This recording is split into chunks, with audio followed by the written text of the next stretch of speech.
Welcome to the bird media. నేను మీ Pawan Krishnamurthy. Andhra Pradesh liquor స్కామ్కి సంబంధించినటువంటి ఇంకొక కీలకమైనటువంటి అప్డేట్ గురించి మనం మాట్లాడుకుందాం. బిఫోర్ దట్ మొన్న 2 వీడియోలు చేశాను, మీరు ఆల్రెడీ చూశారు. ఏం వీడియోలు అనేది అంటే, ఒకటి DNA టెస్ట్ కూడా చేయాలా ఫింగర్ ప్రింట్స్ అన్న దాంట్లో చాలామంది కింద పెట్టినటువంటిది, అంటే వైసీపీ సోదరులు సోదరీమణులు పెట్టినటువంటి కామెంట్స్లో ఏంటి అంటే, డిజిటల్ పేమెంట్ గురించి మాట్లాడలేదు కానీ చాలామంది అడిగింది ఆ ఫింగర్ ప్రింట్లు రాజ్ కేసీరెడ్డి చేతితోటి దాని మీద లేకపోతే అట్టపెట్టెల మీద అన్నా ఉంటాయంటే, ఒరే బాబు మీకు దండనరా నాయన, నిజంగానే మీకు అర్థం కాలేదని నాకు అర్థమైంది.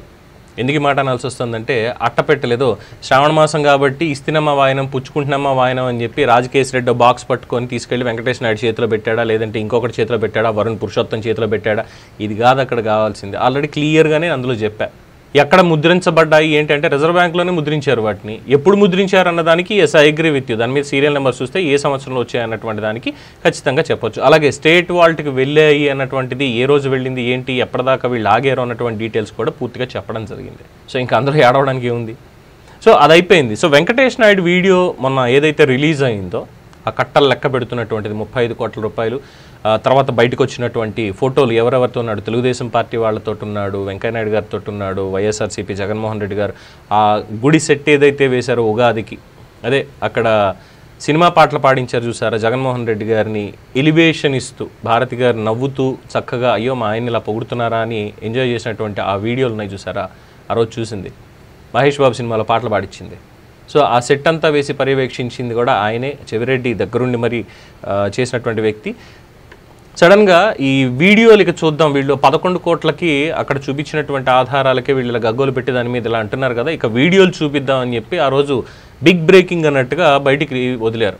సో అలాగే ఆ మెసేజ్లు అవి చూసినప్పుడు ఏంటంటే, వీడియోలు ఎక్కడ ఉంటాయిలే, వీళ్ళు ఏదో చేశారు తప్పితే ఆధారాలు లేవని సజ్జల రామకృష్ణారెడ్డి ఓ పక్కన చెప్తూ ఉంటే, ఆధారాలు వెతకడానికి వీళ్ళ దగ్గర ఇంకా టైమే ఉంది, వీళ్ళు ఇలా వెతుక్కుంటూ పోవడం తప్పితే ఏం దొరకదు అనుకున్నాం. బట్ ఆల్ ద సడన్ సాయంత్రం వచ్చేసరికి ఆ వెంకటేష్ నాయుడు డబ్బులు లెక్క పెడుతున్నటువంటి వీడియో ప్రత్యక్షమైంది.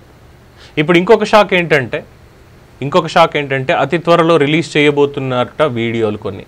బిగ్ బాస్ లిక్కర్ స్కామ్లో బిగ్ బాస్గా ఉన్నటువంటి వ్యక్తి కట్టలతోటి ఆ వీడియోలు కూడా బయటకు వస్తాయన్నటువంటిది చెప్తున్నారు. ఎందుకంటే దీనికి సంబంధించి చాలా మాట్లాడుతున్నారు వాళ్ళు. వెంకటేష్ నాయుడు బయటకు వచ్చేసరికి ఆ సదరు వెంకటేష్ నాయుడు ఎవరెవరితో ఉన్నాడు అనేటువంటి వాటిల్లో చెప్తున్నారు. ఎందుకంటే ముందేమో చెవిరెడ్డికి అత్యంత సన్నిహితుడైనటువంటి వెంకటేష్ నాయుడు చెరుకూరి అని చెప్పి రాసినటువంటి సాక్షి పత్రికలోనే ఈరోజు వచ్చేసరికి చంద్రబాబుకి అత్యంత సన్నిహితుడైనటువంటి చెరుకూరి వెంకటేష్ రెడ్డి అంటూ సాక్షి పత్రికలో రాసుకొచ్చేశారు. అంటే మొన్నటిదాకానేమో చెవిరెడ్డికి, ఈరోజు వీళ్ళ ఫోటోలు బయటకు వచ్చేసరికి, ఈరోజు అదే రోజు వచ్చాయి బయటికి బేసిక్గా, వెంటనే చంద్రబాబు నాయుడుకి లోకేష్కి సన్నిహితుడు అయిపోయాడు. అవన్నీ కూడా ఎప్పుడు జరిగాయి, లిక్కర్ స్కామ్ 2019 నుంచి 24 మధ్యకాలంలో జరిగిన తర్వాత వీళ్ళందరినీ ఎప్పుడు కలిశాడు, పెమ్మసాని చంద్రశేఖర్ని కానీ, శ్రీభరత్ని కానీ, లోకేష్ని కానీ, చంద్రబాబు నాయుడు కానీ మిగతా వాళ్ళని ఎప్పుడు కలిశాడు తెలుగుదేశం పార్టీ వాళ్ళంటే ఎన్నికలు అయిపోయిన తర్వాత. అలాగే చార్టర్డ్ ఫ్లైట్ అదేమో సీఎం రమేష్ గారిది అంటారు. అయ్యా, సీఎం రమేష్ గారిది చార్టర్డ్ ఫ్లైట్ ఆయన పర్సనల్గా ట్రిప్పులకు వెళ్ళడానికి కాదు, ఆయన వ్యాపార పరంగా పెట్టుకున్నటువంటి ఫ్లైట్. అది చాలామంది వాడుతూ ఉంటారు. అది జగన్మోహన్ గారు అదానీ ఫ్లైట్ వాడినట్టుగా గతంలో అలాగే వాడుతారు. దాన్ని బుక్ చేసిన వాళ్ళ పేర్లు కూడా ఎవరు చెప్తున్నారు, మధు అనేటువంటి వాళ్ళు బుక్ చేశారు సంస్థ, తమన్నా ఏదో సినిమా కూడా తీశారు అన్నటువంటి పేరు కూడా ఏదో చెప్పుకుంటూ వచ్చారు. సరే అయ్యింది సినిమా పరంగా. ఈ పవర్ బ్రోకర్ అక్కడ కూర్చొని వీళ్ళందరితోటి కూడా చేయించినటువంటి పనులు, అలాగే లిక్కర్ స్కామ్లో చేసినటువంటి పనులు, ఇవన్నీ కూడా బయటకు వచ్చిన తర్వాత ఇప్పుడు వెంకటేష్ నాయుడు తెలుగుదేశం పార్టీ వ్యక్తి అయిపోయాడు. కట్టలు దొరికినప్పుడేమో అసలు ఇంకేముంది, సన్నిహితులు వాళ్ళందరినీ కూడా ఇబ్బంది పెట్టేస్తున్నారు అని చెప్పి మాట్లాడినటువంటి వ్యక్తులు ఇప్పుడు మాత్రం చూస్తే ఈ రకమైనటువంటిది. ఏమనాలి దీన్ని నాకు అర్థం కాదు. సో ఇక లిక్కర్ స్కామ్లో బిగ్ బాస్ వీడియోలు బయటికి రాబోతున్నాయి అనేటువంటిది బయట పెడుతున్నారు. లిక్కర్ స్కామ్లో బిగ్ బాస్ వీడియోలు బయటికి రాబోతున్నాయి అనేది చెప్తున్నారు. అది కనుక వచ్చాయి అంటే మాత్రం ఇక పాపం వైసీపీ కార్యకర్తలు ఇన్నాళ్ళు వేసుకున్నటువంటి జాకీలు ఇవన్నీ కూడా ఇక తప్పవేమో అనేటువంటిది చాలా స్పష్టంగా తెలుస్తున్నటువంటి అంశం.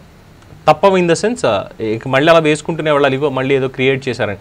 అలాగే వాళ్ళ వైసీపీ సోషల్ మీడియా వాళ్ళు చేసినటువంటి ఆ ఫేక్ ప్రచారం ఏదైతే ఉందో చూసాం కదా, అలాగే వీటికి కూడా ఏదో చేసుకోవాలి. ఇంకా చాలామంది కొంతమంది పెట్టారు, ఆ డబ్బులు ఇదంటే మా డబ్బులు వేరే ఉంటాయిలే, వీళ్ళ ప్రింటింగ్.